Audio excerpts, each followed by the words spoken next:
Mesdames, Messieurs, bonjour et bienvenue. Vous êtes sur Ziana TV, la chaîne de la diaspora. L'entretien du jour avec un homme, Monsieur Ludovic Kokolo. Monsieur Kokolo, bonjour. Bonjour. Ludovic Kokolo, vous êtes le président du Haut Conseil des Congolais de France et d'Europe. Certains qui nous entendent se disent, mais tiens, qu'est-ce que c'est comme nouvelle organisation? Alors, présentez-nous déjà cette organisation que vous présidez aujourd'hui. Alors, le Haut Conseil des Congolais de France et d'Europe c'est un cadre juridique, c'est une entité juridique qui n'est pas une énième association, mais c'est un cadre juridique qui se crée au profit des organisations congolaises. C'est-à-dire que nous nous sommes dit qu'il y avait... Enfin, vous qui, il faut déjà... Nous Congolais de la diaspora, voilà, oui. Vivant à Paris et en France, avions pensé qu'il y avait un vide juridique sur ce qui est de la représentativité et de la participation de la diaspora dans les actions vivifiantes de l'État et de la représentativité. On se dit qu'il fallait combler ce vide, comme c'est le cas dans d'autres diasporas. Alors, combler un vide, souvent, on peut le faire par une association quasiment avec une appellation simple. Or là, vous avez une organisation qui s'appelle un Haut Conseil des Congolais de France et d'Europe. Haut Conseil, concrètement, qu'est-ce que vous y mettiez en fait? Alors, on s'est inspiré, un peu comme en droit comparé, de plusieurs diasporas sénégalaises, maliennes, guinéennes, qui ont déjà fait des choses. Et ces diasporas, chemin faisant, ont mis sur pied des cadres juridiques à long terme qui ont pour objectif le rassemblement de toute leur diaspora. Parce qu'en effet, nous ne nous instituons pas en énième association. Nous sommes un cadre qui rassemble. Nous sommes le Mbongi, comme on veut le dire. Ou sinon, couramment, comme on le dit dans les collectivités, nous sommes comme une maison des associations. Nous offrons aux organisations congolaises un cadre, un toit. Et nous leur offrons toutes les infrastructures appropriées pour s'émouvoir. Des infrastructures pour se mouvoir, vous le dites si bien déjà. Qui fait partie en fait de ce Haut Conseil de cette organisation? Alors, là vous m'emmenez à faire une petite genèse. Voilà, je verrais bien que vous me dites exactement comment ça s'est passé dès le départ. Il faut dire que nous sommes nés officiellement, le Haut Conseil, suite à une concorde qu'on appelle la Concorde de Paris. La Concorde de Paris qui a été signée le vendredi 17 mars 2017 à Paris, et qui rassemblait des associations, des personnalités et des partis politiques. Avant cette naissance, bien entendu, nous avons conçu une déclaration que nous appelons le consensus omnium, qui avait pour objectif de réunir les Congolais. Le consensus omnium, qui est en fait une déclaration d'intention où nous nous sommes dit il faut faire quelque chose.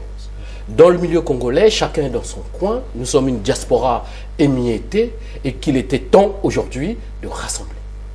Le consensus omnium, qui est en fait un consensus universel, qui va au-delà des considérations partisanes. C'est un cadre, un espace ouvert, convivial, je dirais fraternel, où tous les Congolais devraient se retrouver. C'est-à-dire là-dedans, on y vient sans étiquette politique, sans considération religieuse, ni ethnique, mais le dénominateur commun, c'est le Congo. Donc, nous avons conçu ce consensus omnium qui avait pour objectif de faire trois choses, car ce sont les trois piliers du consensus omnium. C'est le vivre ensemble, bâtir le vivre ensemble dans la diaspora congolaise. Le deuxième point, c'est de lancer un renouveau social au niveau de notre diaspora, et puis essayer d'impulser une certaine dynamique pour permettre aux Congolais de contribuer à la construction de notre pays. Et donc pour cela, nous avons lancé dès l'année dernière, 2016, des contacts. Nous sommes allés voir des associations parce qu'on s'est dit on ne pouvait pas aller voir n'importe qui. On s'est dit qu'il fallait aller vers des associations qui font des choses. Donc nous sommes allés vers des structures qui ont posé des actes au niveau de Paris et de la région parisienne. Nous leur avions dit notre objectif et le contenu de notre démarche. Et suite à ces pourparlers, le 19 février, nous nous sommes retrouvés en grande plénière à Pantin où nous avions essayé d'échanger pour essayer de mettre sur pied une espèce de cadre qui rassemblerait toutes ces organisations, associations, personnalités, partis politiques, artistes, et au niveau de cet espace qu'on voulait novateur. Et ce qui a été fait, à l'issue de cette rencontre, des commissions ont été mises sur pied et ces commissions nous ont permis, le 12, de penser une représentativité de cet espace convivial que nous appelons le Haut Conseil de Congrès de France et d'Europe, et dans le cadre d'un consensus, parce que nous avons pensé que le consentement serait la base focale de nos échanges, de notre contribution, de nos objectifs et de nos démarches, et on a mis sur pied ce qu'on appelle un conseil d'administration. Et c'est ce conseil d'administration qui a été, je dirais, légitimé le 17 mars 2017 à Paris. À 17h. À 17h. Vous teniez au 17 en fait. Bien sûr. Ce qui est important, Ludovic Kokolo, c'est que dans la genèse, on comprend très bien que tout est parti de Paris et quasiment resté à Paris, sauf qu'on a là quand même l'Europe qui fait face. Sur le plan européen, quelle démarche avez-vous faite? Alors, bien entendu, vous avez raison de nous dire que nous sommes restés sur la place de Paris. Vous savez, on s'érige un peu comme une organisation internationale. Hein. Le cadre juridique que nous mettons sur pied, c'est un cadre évolutif. Hein. Nous avons commencé avec des coordinations, des rassemblements et des associations qui font des choses sur la place de Paris. Nous avons contacté des associations, des coordinations, des groupuscules en province. Et nous avons pris contact aussi avec certaines représentativités des Congolais au niveau de l'Europe. Et ces organisations nous ont dit, allez-y, faites, nous arrivons. Cependant, comme le retard que nous avons quelque part un peu constaté sur la place de Paris était patent, on s'est dit qu'on commence. Et les autres vont prendre le train en marche. Quels sont les pays qui sont prêts à vous suivre là en fait? Il y a plusieurs, il y a des associations à Lyon, à Riche-sur-Yon, en Vendée. Là on est en France là, mais sur le plan européen. Alors sur le plan européen, en fait, nous sommes basés un peu sur la carte de la chancellerie congolaise en France. Vous savez que l'ambassade du Congo en France est une ambassade plénipotentiaire, extraordinaire et plénipotentiaire de la France et de l'Europe. C'est-à-dire que c'est un grand château d'eau qui coifferait les petites ambassades de l'Italie, de la Suisse, de l'Espagne et de l'Angleterre.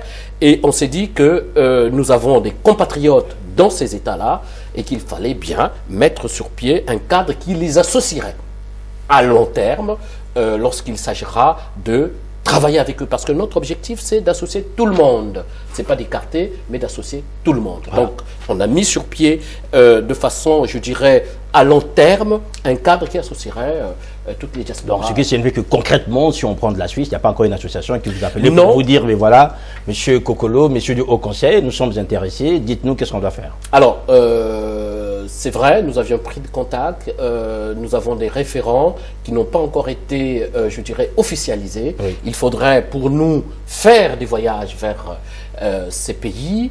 Nous sommes en train de mettre sur pied un programme d'action pour y aller, tant d'abord en province, hein, parce que en fait, vous anticipez sur un peu le programme, l'agenda 2017. On va y arriver, on va y arriver, Ludovic Kokolo. Alors rapidement, présentez-nous aussi ce bureau du conseil d'administration, puisque le 17 mars, on a vu des hommes et des femmes en fait qui ont été présentés. Si vous avez la liste rapidement comme ça, ça peut donner une idée en fait des commissions qui existent. Il y a des gens qui vous écoutent, qui voudraient par exemple faire partie. Alors il y a plusieurs. Déjà, nous sommes, comme je le disais tantôt, nous nous érigeons en cadre juridique. Ce cadre juridique est appelé à être étoffé. Nous sommes stricts là-dessus. On ne prend pas n'importe qui. Nous faisons comme vous prenez tous les Congolais. On prend tous les Congolais. Sur quelle base, sur quels critères? Quels sont les critères en fait, les critères qui. de comment dirais-je de sélection, c'est qu'il faille être d'abord une association qui a posé des actes sur la place de Paris. Une association congolaise, enfin, une association congolaise France, à Paris, en France, en province et en Europe. Alors, donc, si vous permettez, une association congolaise, c'est quoi concrètement? Est-ce qu'un Congolais qui tient une association son association devient ipso facto congolaise, ou bien une association quelconque dans laquelle on retrouve le Congolais devient congolaise? Est-ce que vous avez besoin d'une appellation locale, par exemple? C'est une très bonne question. Oui. Une association peut exister sur le plan du droit sans être immatriculée. C'est des gens qui se retrouvent, qui décident d'être ensemble de temps en temps. C'est des associations de fait. C'est des associations de fait, mais par contre, pour que vous preniez place au sein du Haut Conseil de Congolais de France et d'Europe, il faut être immatriculé dans une préfecture. Oui. Et fort de cette immatriculation, vous pouvez prendre place au Conseil de Congolais de France et d'Europe. Est-ce que cette association est obligée d'être dirigée par un Congolais d'origine, par exemple? Non, d'autant plus que... Doit-elle avoir une appellation typique non, rappelant du tout. le Congo? Non. Chez nous, le principe, c'est le consensus omnium. C'est-à-dire que nous allons au-delà des considérations partisanes. C'est un cadre transpartisan. Nous sommes au-delà de tout ce qui... des sentiers battus, de tout ce qui divise. Tout ce qui peut intéresser le Congo nous intéresse. Donc la congolité n'est pas un premier critère? N'est pas un premier critère, mais c'est quand même un élément. Oui. C'est quand même un élément. C'est-à-dire que le Haut Conseil des Congolais de France et d'Europe, il faut avoir une espèce de durée, de lien avec le Congo. Donc les amis du Congo aussi ont toute leur place. Les amis du Congo ont toute la place, hein, pas forcément, parce que nous avons du côté de Vichy des Français qui sont très intéressés, qui aiment le Congo, qui veulent venir. Donc de ce fait, nous acceptons leur contribution parce qu'ils veulent faire des choses au Congo. Alors, donc le critère Congo est lié par rapport au lien naturel, parce qu'au fond, nous constituons une famille. Hein. Le Congo est une famille. Le monde est devenu un village. Donc le Congo, pour nous, c'est comme une maison. La maison Congo a plusieurs enfants et tous ces enfants doivent être unis. Et c'est cet espace que nous ouvrons. Voilà, cet espace est ouvert désormais. Alors dites-nous, pour l'année 2017, quelle est la programmation? Alors, nous avons programmé pas mal de choses. Hein. Là, déjà, après la mise en place de notre du conseil d'administration et des instances de fonctionnement, nous entendons déjà nous faire connaître au niveau de l'État congolais, c'est-à-dire de la chancellerie congolaise. Nous aurons des pourparlers avec l'ambassade du Congo pour leur présenter officiellement nos instances et les personnes qui représentent le Haut Conseil de Congolais de France et d'Europe. Une fois qu'on a fini de faire cette démarche officielle auprès de l'État congolais, on le fera aussi au niveau de l'État français, parce que nous sommes à la fois une institution congolaise, un cadre juridique français, puisque né en France, immatriculé en France, et congolais compte tenu de la destination. Voilà. Donc, de ce fait, nous aurons amené cette officialisation avec la chancellerie congolaise. Nous allons rencontrer son Excellence Rodolphe Adada, ambassadeur du Congo en France. Des démarches pour une audience ont été lancées. Et après, nous avons un programme d'action très étoffé. Nous entendons d'ici le 15 août, organiser un forum des associations congolaises de France et d'Europe, qui se tiendra, nous profitons de la fête nationale du 15 août pour lancer cette rencontre qu'on va appeler de façon, dans le cadre de l'émulation, la rencontre des associations congolaises, qui devrait se tenir dans une banlieue française avec laquelle nous sommes en train de négocier un espace pour s'émouvoir, faire des choses dans le cadre des associations congolaises. Ça sera, je parie, l'une des premières grandes rencontres des associations congolaises en France métropolitaine et en région parisienne. Alors, Louis Kokolo, on voit très bien, hein, on vous entend que les choses sont déjà bien faites, ça roule naturellement, sauf qu'il y a une multitude de questions par rapport à votre initiative. Tout à fait. Est-ce que vous comprenez les Congolais qui aujourd'hui doutent, je dirais, de la sincérité de votre démarche, d'autant plus que ici à Paris, on connaît les relations entre la diaspora et la chancellerie. Vous avez la facilité aujourd'hui d'engager cette démarche. On vous soupçonnerait presque de dire, ben voilà, soit c'est quelque chose que vous mettez en place en lien avec des autorités congolaises, soit c'est une commande, ou bien c'est une démarche, je dirais, nécessaire déjà pour vous, et surtout par rapport à la diaspora. Je vous dirais que cette démarche a été menée depuis, c'est une réflexion que personnellement j'ai menée avec quelques camarades, quelques amis, et 2 ans après, nous avons pensé aller dans sa réalisation et avions profité de la mise en place du nouvel ambassadeur pour créer ce New Deal. Notre objectif, c'était de... L'ancien n'y était pas favorable? Non, c'est pas qu'il n'était pas favorable, nous n'étions pas prêts. Nous n'étions pas prêts. Et lorsque le départ de l'ancien et l'arrivée de l'actuel s'est faite, nous nous sommes dit que le moment était venu de créer ce New Deal. Le New Deal, c'est de mettre sur pied un cadre juridique qui rassemble, qui dépasse les clivages de notre pays, qui repose sur 3 piliers, oui. Le vivre ensemble, comme je l'ai déjà dit, le nouveau contrat social et la contribution de notre diaspora à la construction du contrat. Alors, je continuerai toujours à faire l'avocat du diable, si vous me permettez, avec quelle légitimité? C'est-à-dire, pourquoi vous donnez ce droit de créer un haut conseil alors que vous n'avez pas reçu la bénédiction de tous les Congolais qui seraient censés représentés par vous? Mais parce que... Avez-vous lancé une consultation, par exemple, pour dire, mais voilà, nous voulons faire quelque chose, vous êtes Congolais, donnez-nous votre avis, et ensuite, on reviendra vers vous pour vous dire ce qu'il en est. Vous savez, je suis un juriste. Hein. La liberté d'expression, de faire, d'entreprendre et d'action fait partie de la Constitution française et la Constitution congolaise. Je pourrais même vous renvoyer aussi la question en disant, mais ceux qui créent des associations, qui leur donnent le droit de créer des associations, mais ceux qui créent des associations, c'est pour, entre guillemets, se représenter eux-mêmes. Ils ne viennent pas là pour représenter l'ensemble de Congolais de France et d'Europe. Donc, or, vous donnez comme ambition de représenter l'ensemble des Congolais de France et d'Europe, ce qui signifie que ces Congolais doivent, quelque part, reconnaître en vous une légitimité qu'ils vous auront peut-être donnée par le biais d'une consultation quelconque. La légitimité, justement, c'est le vide juridique constaté.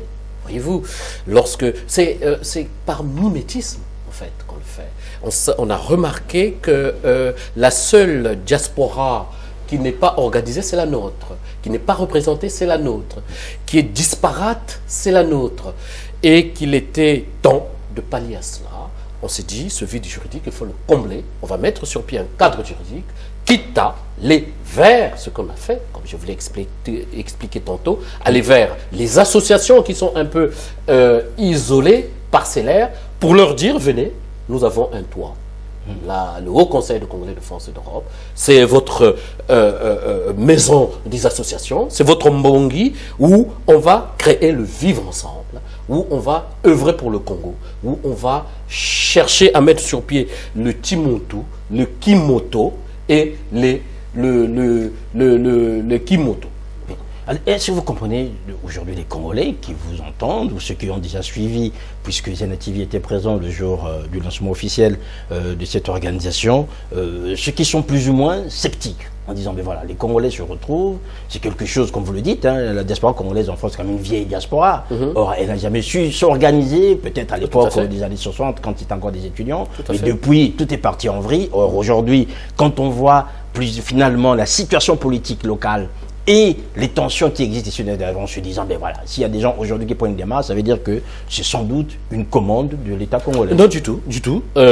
Cette question m'est toujours posée, compte tenu de mes origines politiques, mais là, je l'ai bien précisé, que nous sommes une société, dans le cadre de la société civile. Nous sommes bien dans le Haut Conseil des Congolais de France. On peut avoir un engagement politique et être en même temps dans la société civile pour vous. Bien entendu, parce qu'en effet, là-dedans, c'est un cadre, c'est un espace convivial, libre, neutre. La diaspora est un cadre neutre. Nul ne peut s'ériger de la diaspora. Nul ne peut s'approprier de la diaspora. La diaspora, c'est un cadre transpartisan.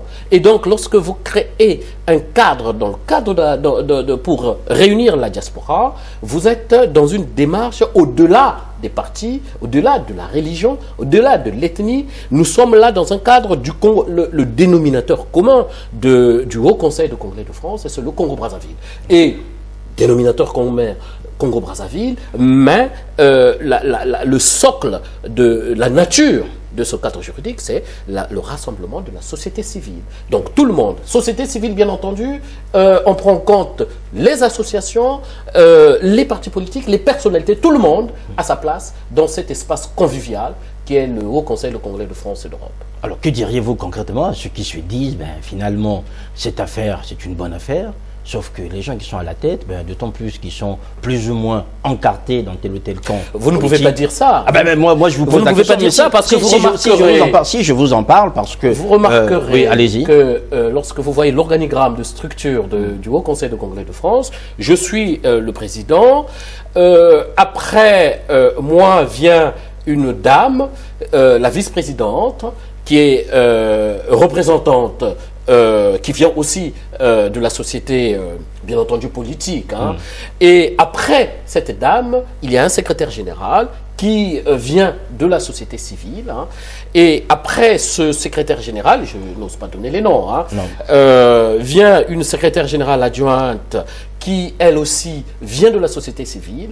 Puis viennent plusieurs structures qu'on appelle, nous, des instances, qui sont des organes clés, le Bureau des Congolais de France et d'Europe, l'Assemblée des Congolais de France et d'Europe, ainsi de suite, sont des associations, représentées par des associations. Donc, en fait, nous sommes une synthèse de la société congolaise. Alors, Ludovic Kokolo, vous êtes bien conscient que très souvent, dans les relations, dans les associations, notamment avec l'ambition que vous donnez, l'appartenance politique des uns des autres peut être un facteur bloquant. Ça veut simplement se dire, d'autant plus que lui, il est dans tel camp. Aujourd'hui, vous l'assumez bien sûr, que vous êtes proche de la majorité, mais votre action aujourd'hui, dans cette association, n'a rien à voir avec la majorité présidentielle. Dites-moi, monsieur Makosso Cyr, le vivre ensemble a-t-il besoin d'être partisane? Non, le vivre ensemble, tout le monde en parle. Mais nous voulons vivre le vivre ensemble dans la réalité, en le concrétisant. Voilà pourquoi on ouvre cet espace. Le vivre ensemble, pour moi, c'est l'amour de la patrie, c'est le principe comment dirais-je, de la concorde nationale, c'est comment on appelle, l'amour du prochain, penser que son concitoyen est l'égal de soi, puisque nous venons... Comme on le dit, on ne choisit pas son pays, mais on peut choisir un autre État pour aller prendre la nationalité. Mais naturellement, il y a un droit naturel qui nous unit. Et donc, ce droit naturel nous oblige à nous entendre. Même si nous sommes très divisés dans notre pays, voilà pourquoi on s'est dit, l'heure est venue de mettre sur pied un cadre qui rassemblerait tous les fils et toutes les filles du Congo dans une espèce d'espace où chacun apportera sa valeur ajoutée. Alors, la valeur ajoutée au pays, on devrait l'attendre. Concrètement, quel serait le lien avec le Congo? Parce que ici, on a bien compris que les autorités consulaires sont sollicitées et devraient accompagner cette organisation. Par rapport au pays d'origine, comment les choses vont se passer? Par rapport au Congo, nous sommes en train de préparer un programme d'action que nous soumettrons à son Excellence Rodolphe Adada, ambassadeur du Congo en France, où nous lui apportons 3 choses. La première des choses, nous lui présenterons ce qu'on appelle la charte citoyenne de la diaspora. Et dans cette charte, il y a tout dedans. Il y a nos objectifs à atteindre, il y a quelques doléances que nous essaierons de présenter à l'État congolais, représenté par son Excellence, Monsieur l'Ambassadeur. Puis il y a, à côté de la charte citoyenne de la diaspora, un acte constitutif. L'acte constitutif précisera très bien que nous sommes une entité juridique de droit français et qui a destination, pour ce qui est de ses objectifs, d'aller faire des choses au Congo, puisque notre objectif, c'est de contribuer au développement du Congo. Alors, vous savez qu'ici, en France, il y a des Congolais qui sont dans presque tous les domaines. Il y a des médecins, il y a des juristes, il y a des peintres, il y a des artistes, il y a tout le monde. Et ces gens veulent bien aller contribuer au Congo et contribuer à la construction du Congo.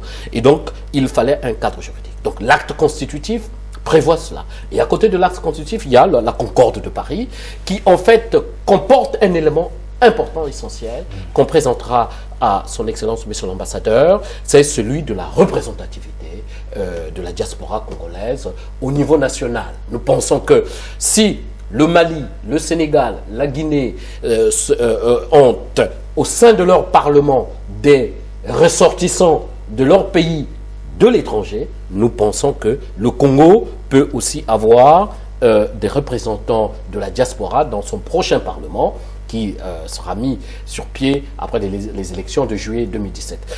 À cela, vous saurez que quand vous allez voir la constitution du 25 octobre 2015, la nouvelle constitution qui crée la nouvelle République, le législateur a prévu dans le préambule les droits, les libertés publiques des Congolais, qu'ils soient à l'étranger ou au Congo, les libertés publiques et les droits fondamentaux liés à tous les Congolais, qu'ils soient au Congo ou à l'étranger. Et à ce titre, nous pensons qu'il faudrait que l'État congolais, le gouvernement de la République, puisse se saisir de ce préambule pour essayer de nous offrir un cadre de représentativité et de participation au niveau de la construction de notre pays, tant au niveau politique, associatif et de toutes les actions vivifiantes de l'organisation de l'État. J'ajouterais qu'il y a 2 articles fondamentaux qui essaient d'étayer les choses. Je n'ai pas les articles ici, mais au fond, l'article 15 et 18 sont clairs, précisent que tout Congolais, là où il est, qu'il soit en France ou à l'étranger, détient tous les droits vivifiants inhérents à un Congolais. C'est-à-dire le droit de voter, le droit de participation à une vote et le droit d'être élu si jamais ce Congolais se présente à une élection.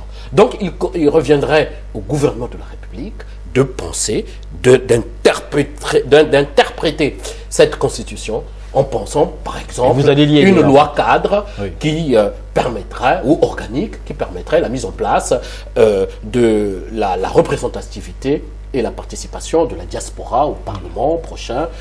Cela se fait par un certain nombre comment dirais-je, de travaux, de procédures juridiques qui doivent être mis sur pied. Alors, Ludovic Kokula, en vous écoutant, on a l'impression que vous inventez la roue, parce que des Congolais qui vont contribuer au pays d'origine, ben, il y en a des années qui le font déjà. Hein. Ils n'ont pas attendu le Haut Conseil pour pouvoir le faire. Et en même temps, ceux qui l'ont fait, qu'est-ce qui fait qu'ils soient moins légitimes qu'en le faisant dans le cadre non, nous ne prenons pas, au contraire. Bah, puisque quand vous avez commencé votre argumentaire, c'est plus ou moins en nous disant, ben voilà, désormais les Congolais, puisqu'il y en a quasiment dans tous les domaines, peuvent contribuer au pays par le biais de l'organisation, mais sauf qu'ils le font. Moi-même, je suis président d'association, j'ai fait beaucoup de choses pour le Congo. Ben, voilà. Depuis fort longtemps. Qu'est-ce qui changerait de passer par vous finalement? Qu'est-ce qui changerait pour ces Congolais? Vous ne savez pas, Monsieur Cyr, les difficultés qu'il y a pour une association congolaise de France d'aller faire des choses au Congo. Hein. Tant pour amener, par exemple, prenez simplement... Mais c'est du fait de qui? C'est du fait de qui, par exemple? Parce qu'il manque d'infrastructures. Notre objectif, en mettant sur pied ce cadre juridique, nous allons accompagner l'État à créer des infrastructures pour la diaspora. Déjà, on met sur pied, ce haut conseil qui est mis sur pied a pour objectif d'aller dire à l'État, à la chancellerie, qu'il manque une infrastructure de représentativité des Congolais en France et pour les activités. L'État en est conscient, l'État en est conscient. Puisqu'ils ont créé, il y a eu déjà une conseillère, Edith Titois, qui a plus ou moins joué le rôle pour l'État. Aujourd'hui, au ministère, il y a bien quelqu'un à l'ambassade en fait qui s'occupe de tout ça. Oui, nous avons actuellement, grâce à la nouvelle constitution, un conseiller, puisqu'il y a un ambassadeur, un ministre des Affaires étrangères chargé des Congolais de l'étranger, et fort de cette nouvelle création juridique, il a été nommé au sein de l'ambassade du Congo en France, un conseiller à la diaspora. Mais sauf que vous le sautez en fait, hein, puisque vous parlez plus de l'ambassadeur que de lui. Apparemment, pour vous, il ne sert pas à grand chose. Finalement. Ah non. Nous travaillons avec ce puisque dans vos démarches, telles que vous les avez décrites, dis-le, Kokula, des démarches que vous avez décrites tout à l'heure, c'est que vous privilégiez le contact avec l'ambassadeur qu'avec ce monsieur, je ne sais pas comment il s'appelle. Mais c'est notre interlocuteur. Oui. C'est notre interlocuteur, mais il n'a pas la décision. C'est notre interlocuteur qui travaille avec nous. C'est l'administrateur au sein de l'ambassade des questions liées à la diaspora, et la décision ne lui revient pas.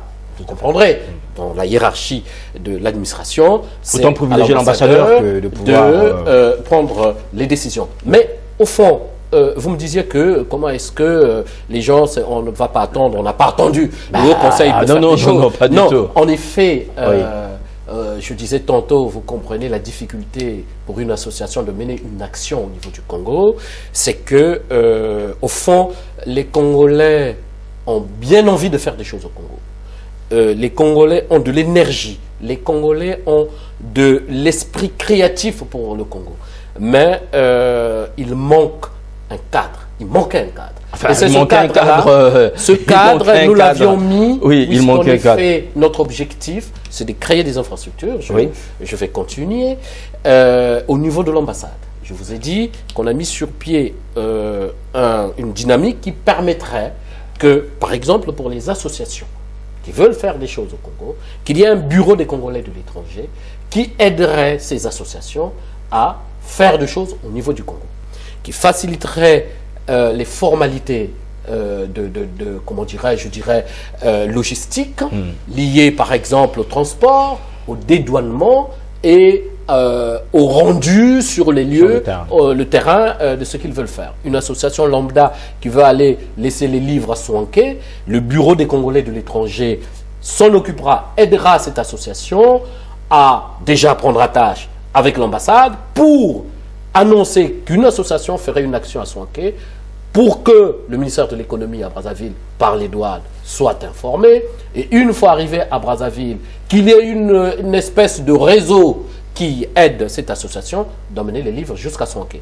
Pour cela, nous proposerons, il y a certaines choses pour lesquelles il y a beaucoup de démarches qui restent encore secrètes, qu'on ne peut pas divulguer ici, qui sont amenées, puisqu'en effet, il faut une infrastructure, il faut un cadre qui permette à une association de mener une action depuis la France jusqu'au Congo, jusqu'à un village très lointain du Congo. Et pour cela, il faut un cadre. Et notre objectif, c'est d'apporter... Vous savez, l'État ne peut pas tout faire. Hein.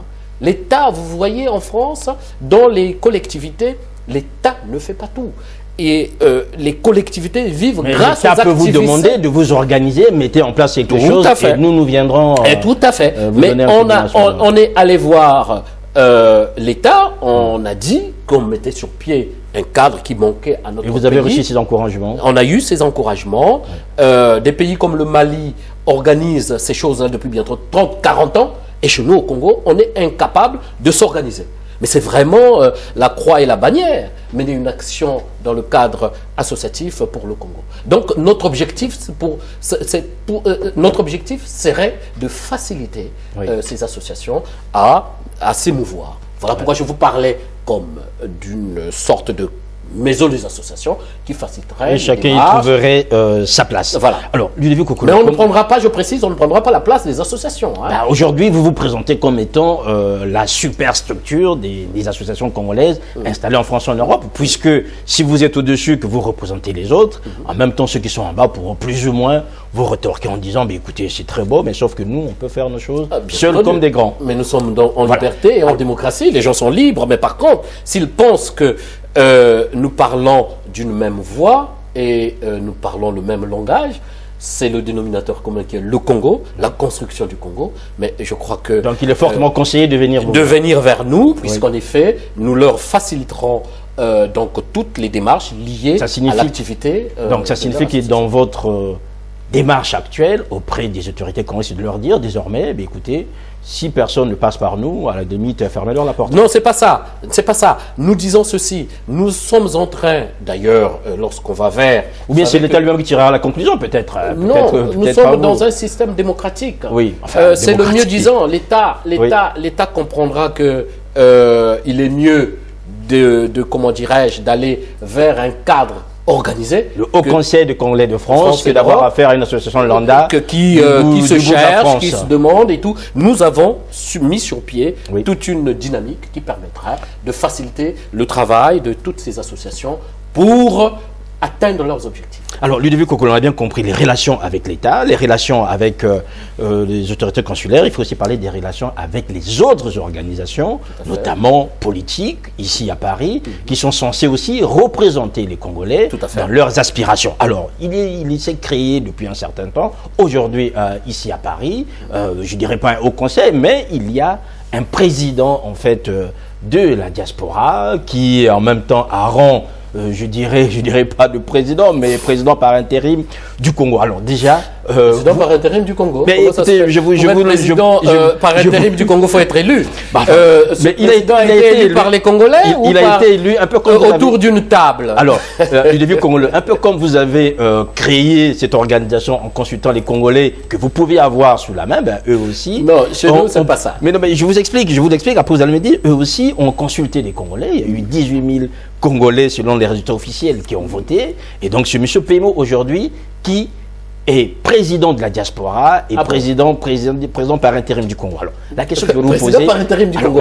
La question que je voulais vous poser... avec les termes, hein, président par intérim. Enfin, c'est-à-dire, la terminologie, c'est pas moi qui l'ai... Président par intérim. La terminologie, c'est pas moi qui l'ai choisi. Dans tous les pays du monde, oui. pour être président, il faut être élu. Il faut candidater à l'élection présidentielle.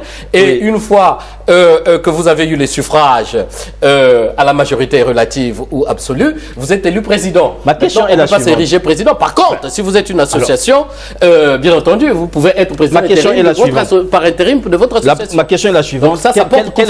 Quelle relation, par exemple, vous, en tant que Haut Conseil, pourriez avoir avec ce type d'organisation? Mais, monsieur Cyr, journaliste, je vous disais tantôt que nous sommes un cadre transpartisan, convivial, ouvert, et qui prône le rassemblement. Le président de la diaspora peut être membre du Haut Conseil. Bien entendu, puisque je vous ai dit tantôt, si vous m'avez bien suivi, nous recevons dans ce Haut Conseil les associations, les partis politiques, les religieux, les personnalités, les étrangers épris du Congo, tout le monde pour la construction du Congo. Le pilier de notre manifeste, qu'on a appelé une déclaration, le consensus omnium, repose sur 3 piliers. Je me répète, hein, le vivre ensemble. Car lorsqu'on veut construire le vivre ensemble, il faut avoir l'amour du prochain, il faut avoir cet esprit de concorde nationale, il faut avoir affaire à, comme on appelle, à cette volonté de rassemblement. Donc, tout parti politique, d'ailleurs, lors de la réunion du 19 février que nous avions organisée, où nous avions invité tout le monde, tous les partis étaient invités. Toutes les associations connues sur la place étaient invitées. Je vous ai dit, si vous me suivez très bien, nous sommes allés surtout, hein, on a appelé tout le monde, mais on est allé vers des associations qui ont posé des actes concrets sur la place de Paris. C'est-à-dire des gens qui savent de quoi ils parlent. Et ces associations font partie du Haut Conseil de Congrès de France et d'Europe. Et c'est vers ces savoir-faire que nous sommes allés pour penser la dynamique actuelle, la perspective et la prospective que nous avons lancée pour le Haut Conseil de Congrès de France et d'Europe. Le parti de la diaspora, bon, si c'est un parti, ben, il a sa place dans le Haut Conseil de Congrès de France et d'Europe. Encore faut-il que nous ayons les documents juridiques de ce parti, si ce parti est immatriculé au Congo, avec il n'y a pas nécessairement organigramme. Il n'y a pas nécessairement besoin alors ça sera un mouvement, alors. Il n'y a pas nécessairement besoin d'être immatriculé. Si c'est un mouvement, si c'est une association, il n'y a pas de problème, comme je l'ai dit, hein, une association peut exister sans être immatriculée. Ils peuvent venir. Nous sommes vraiment ouverts à tout. Nous sommes dans un cadre transpartisan. Notre objectif, c'est le mouvement dialecticien. Nous tendons à mettre sur pied l'esprit républicain, car en effet, on en a, mais vraiment, si vous me permettez le terme, on est dépassé par les divisions que nous avons dans notre petite diaspora, parce que les autres diasporas font des choses. La RDC, par exemple, quand vous allez voir ce que fait la RDC, mais ils sont très avancés. Nous sommes encore dans notre nombrilisme, en train de se regarder, qui fait quoi, qui ça celui-là, pourquoi le Congo, un peu comme vous êtes en train de m'interpeller. Oui, vous êtes qui et tout. Non, mais je suis congolais, et le lien naturel qui m'unit à vous, monsieur Cyr, c'est que nous sommes issus d'un même pays.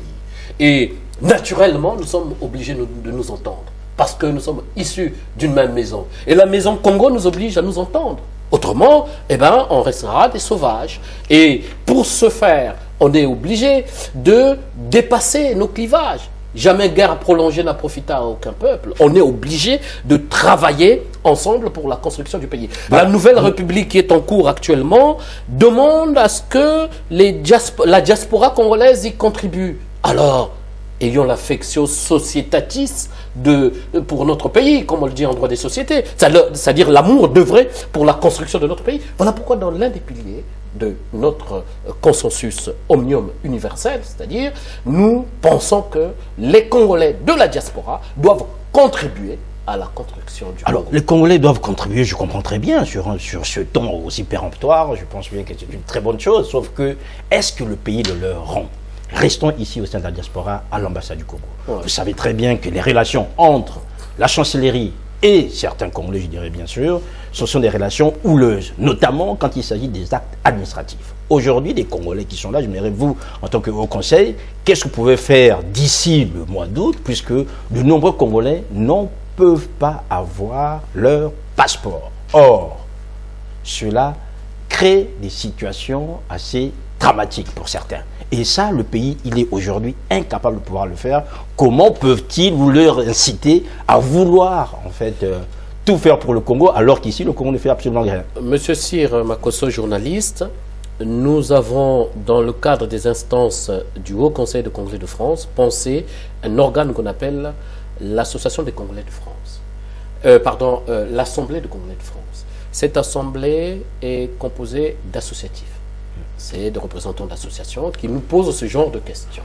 Notre objectif, lorsqu'on ira voir l'ambassadeur, le représentant de l'État, plénipotentiaire et extraordinaire, nous lui présenterons les doléances de notre diaspora. Dans un premier temps, parce que... Est-ce qu'ils attendent que vous les présentiez pour les prendre en compte? Parce que ça fait quand même des années que là, les Congolais vont faire le pied de grue devant l'ambassade pour se faire établir. Là, ça sera une démarche sacrée. Vous savez, nous sommes en France. Hein.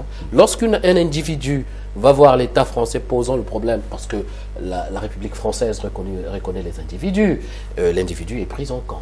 Mais lorsque vous vous érigez en association, ça a un poids. Et remarquez qu'au niveau de notre diaspora, une fois que l'instance que je viens d'évoquer, l'Assemblée de Congolais de France, présentera les desiderata de la population, je pense que le nouvel ambassadeur, en homme, je dirais, pragmatique qu'il est, je pense qu'il prendra en compte ces doléances. Vous savez, la question de l'Assemblée de Congolais de France a tout son sens. C'est une assemblée à petits pieds qui représentera la société congolaise. Et là-dedans, nous évoquerons et nous présenterons les priorités et les préoccupations des Congolais, comme celui que vous venez d'évoquer, le passeport, et aussi les décès. Souvent, on nous apprend, il y a un Congolais qui est mort dans sa maison depuis une semaine. Comment allons faire pour rapatrier le corps? Je pense que l'ambassade a déjà fait un travail de fond, mais avec le Haut Conseil de Congolais de France, les choses se verront facilitées. Donc, vous remarquerez que le cadre juridique que nous mettons sur pied au profit des Congolais aura un rôle, aura une dynamique et devrait atteindre certains objectifs. Et notre vœu, c'est que tous les Congolais viennent, en effet, nous rejoindre, parce que c'est un cadre ouvert. Nous ne sommes pas partisans, nous sommes au-delà des esprits partisans, nous sommes ouverts. Notre objectif, c'est d'emmener tous les Congolais, comme c'est le cas pour les autres diasporas. Donc, si je comprends bien, vous vous saisirez des problèmes concrets des Congolais de France et d'Europe. Une fois que vous serez bien organisé, entre-temps, ils peuvent continuer à galérer, en fait. Hein. Pardon? Je dis, vous vous saisirez des problématiques concrètes des Congolais de France et d'Europe, au moment où vous vous serez déjà organisé par rapport à cette assemblée. Pour l'instant, vous nous portez... Nous sommes déjà organisés. Notre objectif, oui, mais déjà... cette assemblée n'est pas encore mise en place. Donc ça signifie que... c'est la mise en place. Donc ça signifie à quel moment allez-vous porter, par exemple, ce type de problème? Nous attendons d'échanger, parce que c'est comme en France. Hein. Lorsque vous créez une association, vous organisez à créer une association. Vous l'avez créé, vous pouvez exister même 1 an, 2 ans avant, et une fois que vous avez eu l'obligation ou l'intérêt de vous faire connaître auprès des autorités, vous allez vous immatriculer. Donc, en fait, la démarche que nous allons mener dans quelques jours, c'est l'immatriculation de notre du cadre juridique du Haut Conseil de Congrès de France auprès de la chancellerie congolaise, pour dire que désormais, si vous avez un message à transmettre à travers la diaspora, il y a un cadre qui est là, représentatif des associations, des partis politiques, qui se constituent en interlocuteurs pour essayer de répondre à toutes vos interrogations. Et au fond, l'objectif du Haut Conseil, c'est d'apporter, je dirais, un complément, un appui au management des Congolais de France, en dehors des missions classiques de la chancellerie liées aux accords de Vienne. Les diasporas sont devenus aujourd'hui des acteurs incontournables du droit international, et donc à ce titre, nous pensons qu'il faille s'organiser, et une fois l'organisation faite, aller se faire connaître auprès de notre État, qui est l'ambassade, représentant de l'État, et dire nos objectifs et proposer un partenariat. On arrive à la fin, Ludovic Kokolo. Une dernière question. D'ici la fin 2017, pour quelle activité concernant les préoccupations concrètes des Congolais pourront-ils vous dire merci? Ben, écoutez, par exemple, vous nous avez évoqué ces questions de passeport. Nous avons pensé qu'il faudrait que, au niveau du Haut Conseil, qu'on mette sur pied une commission passeport qui devait, je dirais, compléter l'ambassade dans le management de ces questions liées au passeport, éventuellement faire en sorte, mettre sur pied un programme d'action qui permettrait que même l'année, qu'il y ait 2 ou 3 voyages de cette commission au niveau de Brazzaville pour résoudre ces questions de passeport. Parce qu'au Mali, nous avons vu que les passeports sont distribués même au niveau des villages. C'est un document banal. Donc, il faut qu'on en arrive là. Et pour ce faire, il a fallu penser un cadre qui nous permettrait d'aller parler de façon responsable auprès de l'État, donc de l'ambassade, pour essayer de les aider. N'oublions pas que la confection de passeports ou la prorogation est une attribution qui revient aux chancelleries. Hein. Donc, nous ne serons là que pour apporter, je dirais, en amont, de l'aide pour faciliter la gestion. Donc ça signifie aussi en même temps, vous allez aussi faciliter les relations entre la chancellerie et les Congolais, quoi, en fait. D'où les organes dont je vous ai parlé, le Conseil de Congolais de France, l'Assemblée de Congolais de France, le Bureau des Congolais de France et de l'étranger. Le Bureau de Congolais de France et de l'étranger, c'est pour ces sortes de guichets uniques qui représenteraient qui serait comme un bureau où toutes les associations pourraient s'afficher ou s'affilier pour faire des choses tant au niveau français qu'au niveau du Congo. Et nous entendons aussi faire des choses pour notre diaspora ici. Nous avons nos enfants qui sont nés ici, qui ne connaissent pas le Congo. Il va falloir qu'il y ait un cadre pour leur apprendre le Congo. Nous abritons le 2e plus grand fleuve du monde. Il faut que nos enfants le sachent. Et nous avons une grande forêt équatoriale. Il faut qu'on leur parle de cette géographie, de cette végétation, de l'atout et de l'attractivité que constitue le Congo. Beaucoup de Congolais qui sont ici, des enfants qui sont nés ici en France, ne connaissent pas le Congo. Et c'est par le biais des cours, des séminaires qu'on essaiera d'organiser dans le cadre de la diaspora, qu'on fera connaître notre pays. Et nous serons aussi comme un miroir pour le Congo, parce on essaiera de représenter, d'être cette maison du Congo, ici en France, pour l'image et le développement de notre pays.